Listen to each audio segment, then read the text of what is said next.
Sunday morning. Getting ready to roll out. Got me a nice, oh, the sun's really blowing out. Got some chicken strips this time from the sheets for breakfast. That's why my physique is so awesome, because I eat crap like this.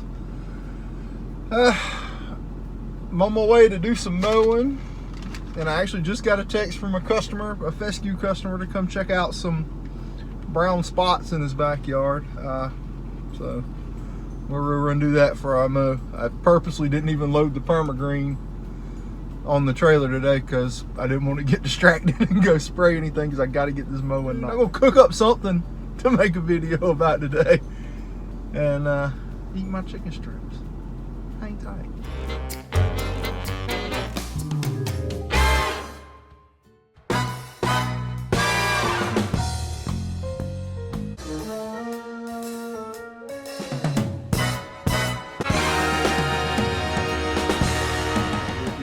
Emergency call backyard. The front looks spectacular. It looked really good last week when I was over here spraying the preventative. This was the last yard in my regular rotation that I got sprayed with fungicides, and it was, like I said, late last week, and I did notice he had the beginnings of a little brown patch in the backyard. I sprayed the preventative on it, but I'm going to go ahead, since it's been 7 days, and spot spray a little more azoxystrobin on the areas. Well, not really spot spray. I want to blanket spray the backyard with the monsoon. All right, now this is what we're seeing back here. And I'd seen it look, it actually looked worse last week. It had some gray in it, and it was just kind of, I could see some lesions. I kind of want to believe this is going to be all right, but I'm going to go ahead and dose it again with a little azoxystrobin, just to be on the safe side. He is mowing this entirely too low too. All right, a Sunday morning house call. I better charge like a plumber for that thing. You know it. No. All right, I'm out doing my mowing. Talk a little bit about mowing today. I usually bag this with the walker, just because the walker makes such a clean, pretty cut. And a lot of people are as a bagging versus mulching debate. And usually if I want something to look super clean and just the cut the walker gives, the striping, the vacuuming up any debris or anything, that's when I like to go with the walker. And if you're cutting so much off that it's causing a problem, you're getting mats and clumps and everything else, probably a good time to bag then. Mulching is by far the most healthy in most cases for the grass, because it's just returning those clippings and recycle them, good for the environment, all that stuff. Side discharging, I will side discharge that area out there with the large mower, and those clippings are being returned then as well, but they're not as finely ground and quick to degrade as they are when you're mulching. Mulching versus bagging, the great debate. You got to do what looks right. Let's get to mowing. I'm gonna mulch this today because I'm in a hurry. My 52-inch stand-on mower cuts this a hell of a lot faster than the walker. I'm in a hurry. Let's get some mow footage on. Height of cut on fescue going into summer. It's as damn high as you can get it.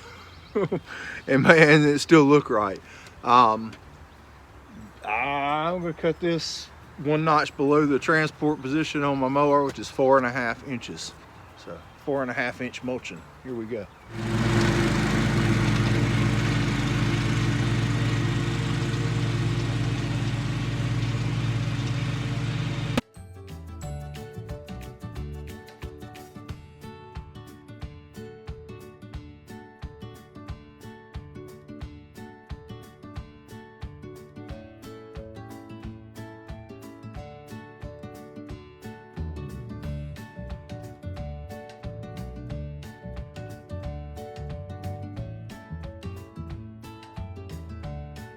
One of the other drawbacks to mulching is you get that blowout on your hard surface when you're turning around or coming along the edges, so you got a lot more cleanup to do.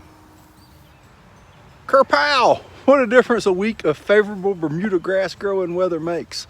I seeded most of this back here a couple of years ago with a Bermuda grass variety called Sahara, and it's fair. Good drought tolerance, fair color, fair texture. But we sodded an area up here where we took a garden out with Tifway 419, and I'll show you the difference in those and what they look like unmowed. Stand by. Okay, this is the Sahara right here, and I've been throwing stuff on this trying to get it to green up, and it really didn't move much until the weather got right. But I can move into this 419, and you can just see a big, I don't know, heck, it didn't show up on camera all that great. Well, you can see it far away like that. See that strip of 419 right there, and then it goes into the Sahara. And yeah, there it is right there. Right, mowing straight lines. I may be one of the world's worst at it because I tend to look down, or I'm texting while I'm mowing, and I just follow the line that I had mowed before. In actuality, how you're supposed to do it, you concentrate, is focus on a point ahead of you, a fixed point, like a spot on a building or a tree. You head straight for the tree, and your lines will be much straighter than if you're looking down, if you're texting or fiddling with your cigar or something. So, do as I say, not as I do kind of tip. All right, I've done all the mowing I'm gonna do to stand on. I mean, it looks pretty good. I mean, it's not the Walker cut by any means, but I'm gonna get out in the carpet grass, have a little cigar, and maybe we'll go over a couple of zero turn mowing tips. I don't have a lighter.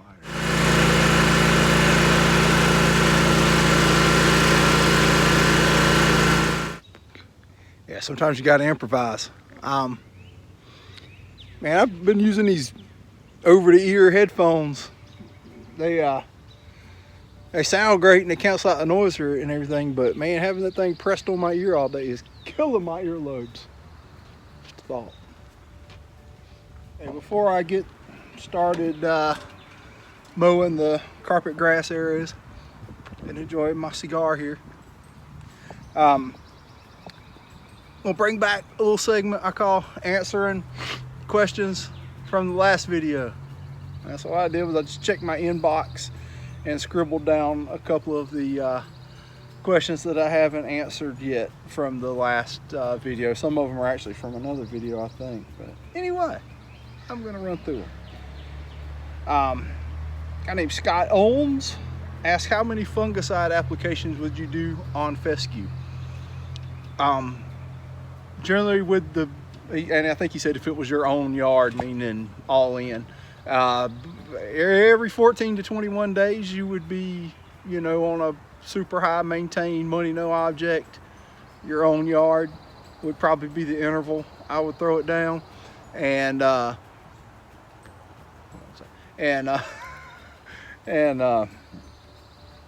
far as how many, as long as the weather conditions are present for the growth of brown patch fungus, you would be doing those preventative apps. And usually in my area, that is, then this year May was not much of a brown patch threat, but usually that's why you can't just cookie cutter do it all the time. You got to kind of watch the weather. Usually that is mid-May through almost into October is what we've been seeing lately. But as far as my business goes, May through October, what I do May through October at once a month. But you know, in a ideal all-in situation, you could go every 14 to 21 days, May through October, as long as the conditions are there. Hope that answers your question, Scott. David Walker says he wants a Let's Go push spreader. Should he get the 80 or the 50 pound? I guess that would depend on how much stuff you wanted to be spreading out. If I didn't read through the whole question completely to know, but I have the 80 pound with the stainless steel frame.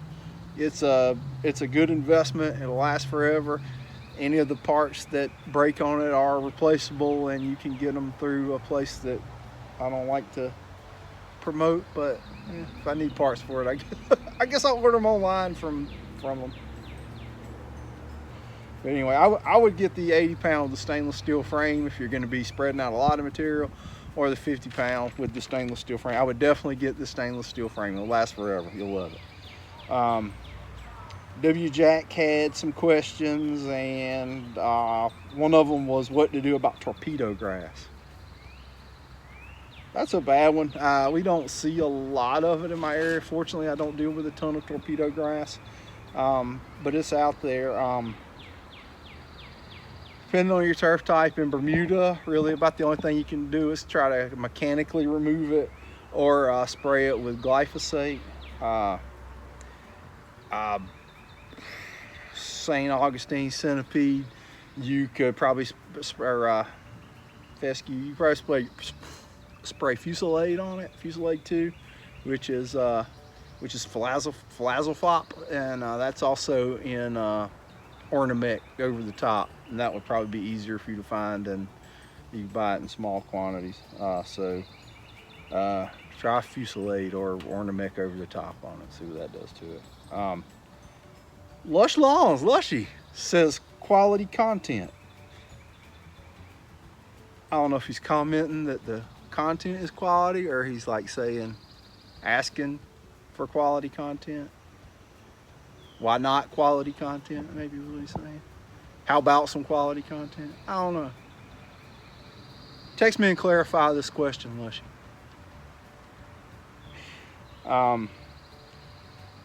Greg Husen, I guess I said that right. I'm sorry if I didn't, Greg. Greg H.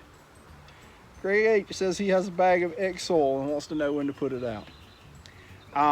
You could be fine putting out egg soil at any time. I would prefer to take advantage of the organic nitrogen in the egg soil and put it out at a time that the grass is actively growing and can use that nitrogen boost.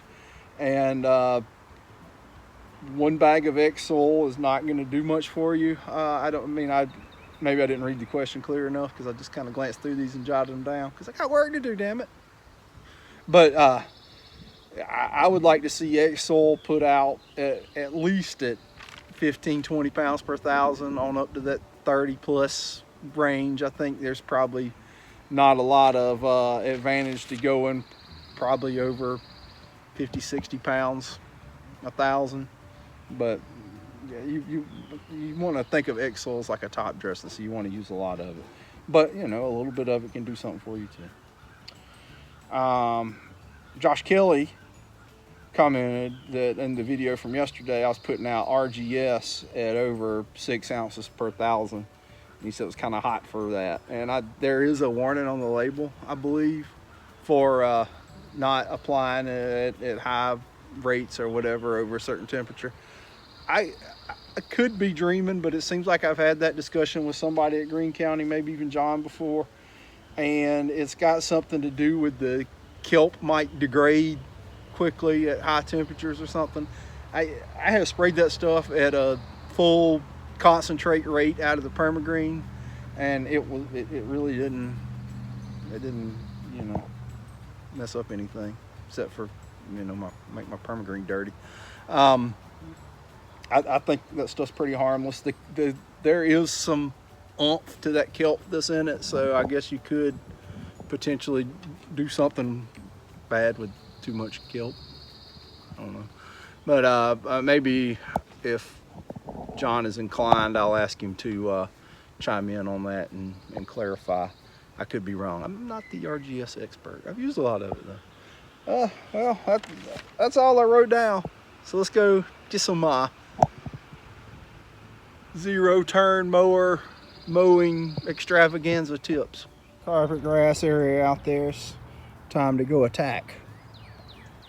Let's get it. When you're making turns with one of these big mowers, you want to avoid the temptation just to do this and pivot on this tire when you're turning. If you can keep the sticks moving and keep the tires turning in one direction or the other, as long as they're turning, they're not digging in the grass so bad.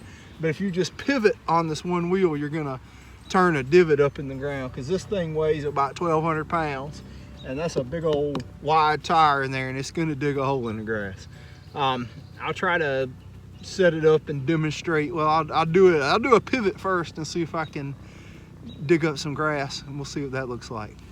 Stand by for this video attempt at catching crap in action. Hold on.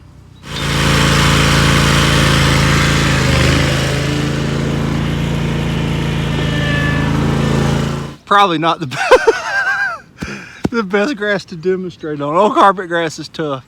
It dug a little hole in it.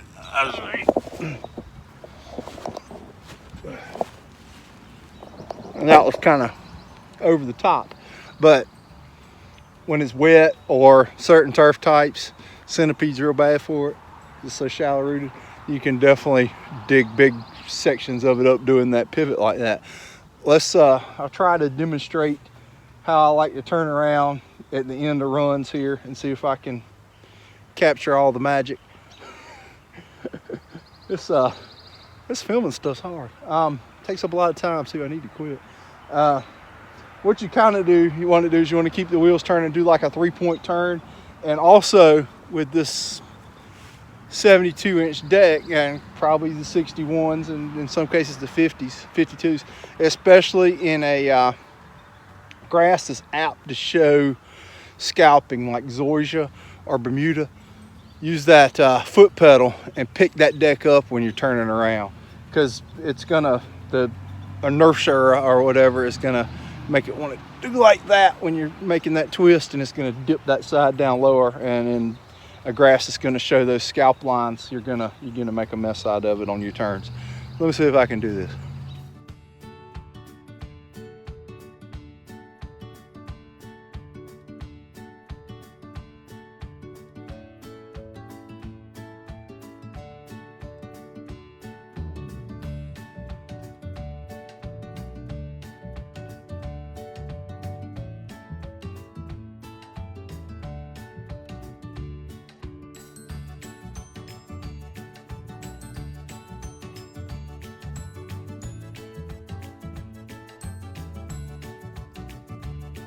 Do a little string trimming 101 basics. Most folks and manufacturers will prefer that you keep the guard on. The main reason for that is it'll keep the string cut at the right length. I kind of don't like having mine up there because I can see it better. As far as protecting you from any shrapnel, I don't think the one that comes with this one is a Red Max, ain't but about that wide, so I don't think it's going to do much of that. But I can see where the line is better, and it makes the tip lighter. Most of the trimming I do with something like this is in an edging configuration, so I got the thing upside down. What you do is you'll have it turned around backwards, and you can actually put it up on your shoulder if you're worried about supporting the weight, and pull your trigger with your pointer finger upside down like so. There's a debate on whether to walk backwards with it and edge like this, and I mean that actually will probably give you your cleanest edge, but I don't know if anybody's been paying attention, but there is miles of edging to do out here, and I'm not walking backwards to do all that. I can get plenty sufficient going in this direction with it like this, so that's the way I'm going to go with it. And as far as how much string to keep out, you can tell by the sound of your motor and what the kind of noise the string's making. If you've got way too much out, the engine's going to be bogging down, and you can hear the whip of the string. It doesn't sound quite right. If you don't have it, when it starts to wear out and you're going too short, you'll hear the engine RPMs come way up and the string noise change pitch and decrease. That's not good either. So you want to keep a pretty steady length, and you'll have to bump feed to keep that length out. It cuts way better with the right length out than it does with too much out, or especially with not enough out. I like to use a wider diameter square line. It seems like it cuts a little better, and I love these speed feed heads. Super easy to reload.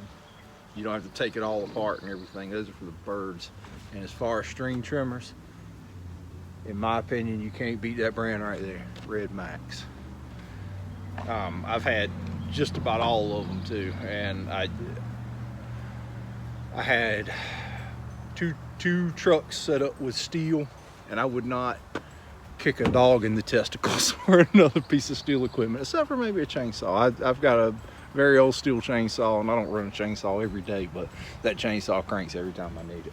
But the trimmers, the first generation 4-mix stuff I had, the blowers, the edgers, the bush trimmers, everything, it all blew up eventually, and it was very fickle to get to run. I keep thinking I'm gonna get some new trimmers. I've had these for years. I just ain't had no problems with them. I've had to get one of the blowers fixed a couple times, some carburetor issues, that kind of thing. And it all does real well. Red Max. Shameless plug. Not getting paid by Red Max, unfortunately. I'm available there, Red Max, if you need somebody. Let's get to some trimming.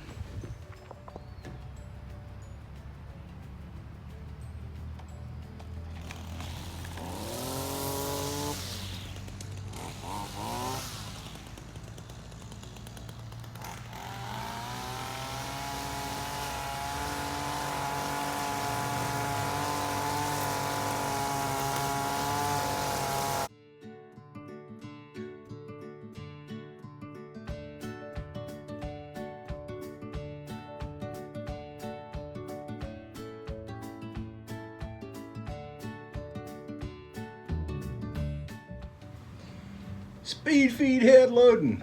You just line your arrows up with the holes so the string will pass through it, and you cut you off one long piece of string and you thread it through there.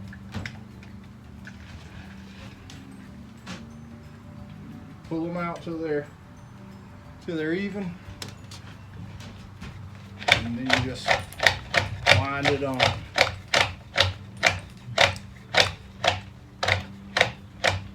Can't be that for easy. I'm all about easy. Of course, you can do edging with a stick edger, and I prefer to use a stick edger like when I got a concrete edge, this nice and even and smooth and sharp, and it's a good guide. And especially with warm season grasses with big hard stolons, you can just cut those right off. Stick edger. All the edging is done, the beds are edged, the driveways, the sidewalks, around the pool, all that stuff. Now I'm gonna blow off all my debris, and of course, you know, that's pretty self-explanatory.